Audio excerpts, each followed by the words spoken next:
So here we are with Healing You with Gloria. And I'm Gail Donohue.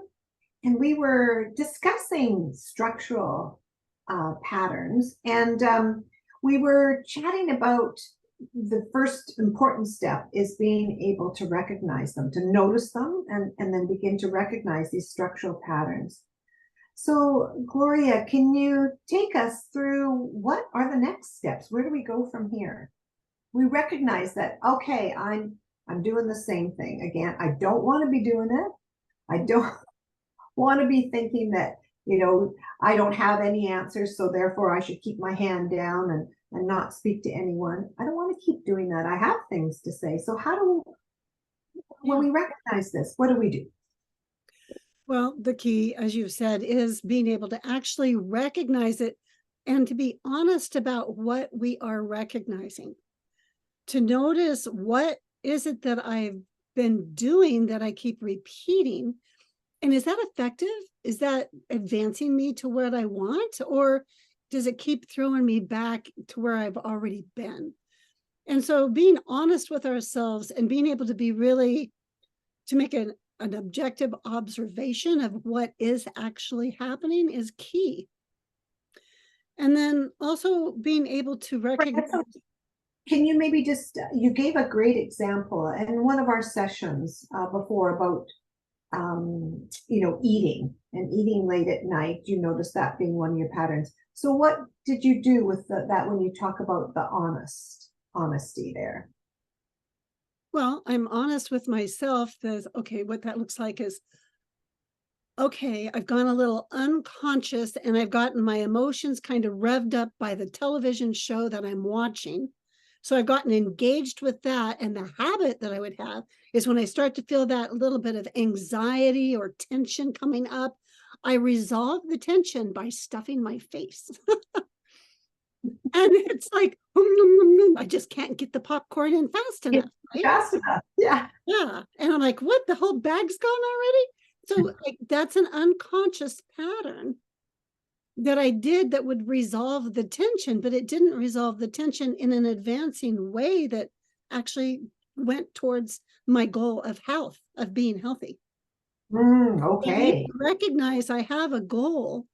My goal, what I really, really want, I want to be healthy and vibrant and energized and resilient. And so, are the action steps I'm taking going towards that? Or are they catapulting me back into an unconscious pattern that's just resolving the tension and keeping me stuck? Is that helpful? Yeah, that's really, really helpful. Yeah, because I have some shared reality with the popcorn.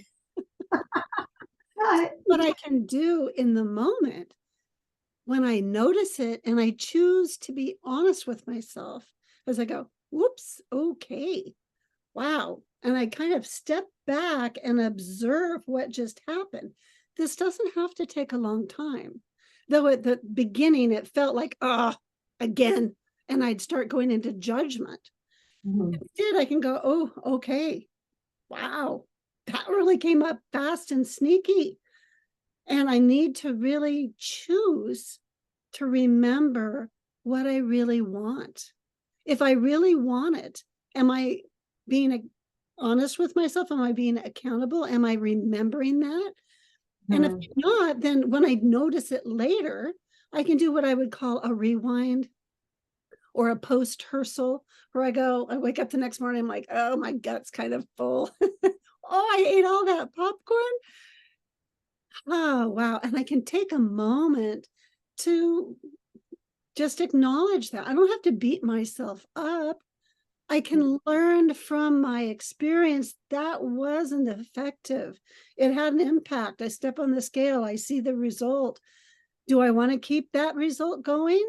No. So that Yeah. can actually inspire me that when I have that happen again, because if it's a pattern, it's going to happen again. This is a Mhm. pattern I've had all my life. I was the best popcorn maker in the family because I love popcorn. I'm not going to make that a bad thing or a wrong thing, but I can be selective in when I choose to have it. I'm going to choose it when it's going to be healthy. I'm going to enjoy it when I enjoy it. And I want to be consciously enjoying it. not Yeah. consciously enjoying it. Yeah. So really pulling, it brings me back the image of the Wizard of Oz, and when Toto pulls back the curtain and exposes the man behind the famous wizard. And so one thing, so much of this is related to, like, it sounds like being gentle with yourself, but this is learning and learning about something that we very likely, I know I can speak for myself, did not have support in doing as I grew up. Yeah, it's true. Yeah.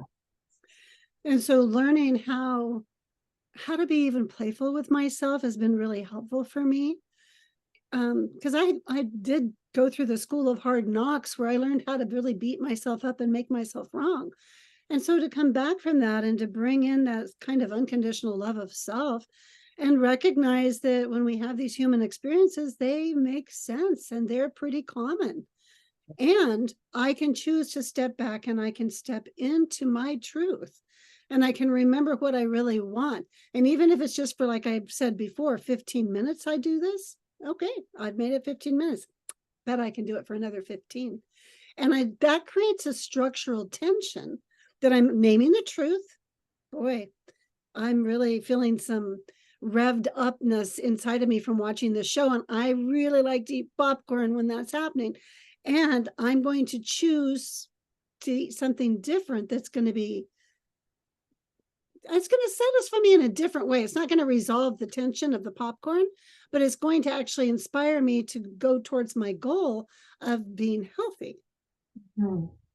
Yeah. And that is that advancing pattern that you've referred to before. Yeah. And when I do that and I'm successful at that, then the next day I'm actually able to go forward from that. I'm like, I did it. I feel really good about that. I really like that. And I might celebrate in a different way, that I actually build whatever it is, that tasty treat I like, as part of my diet. That's okay. It doesn't have to be made wrong or bad. I can choose when I have it.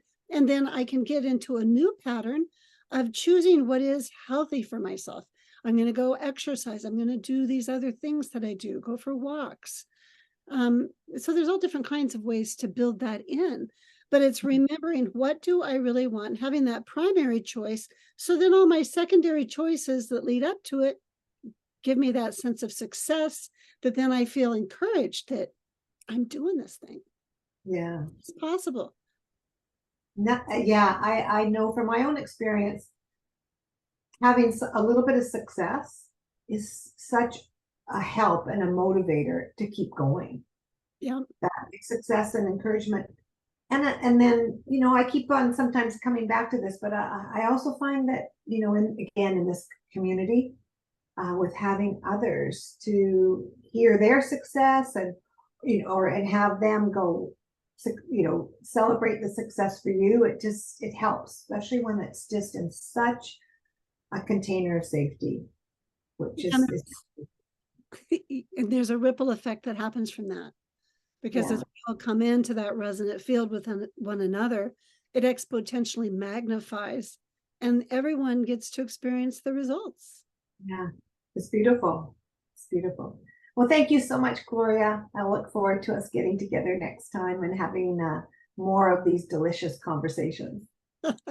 Thank you, Gail. Bye now.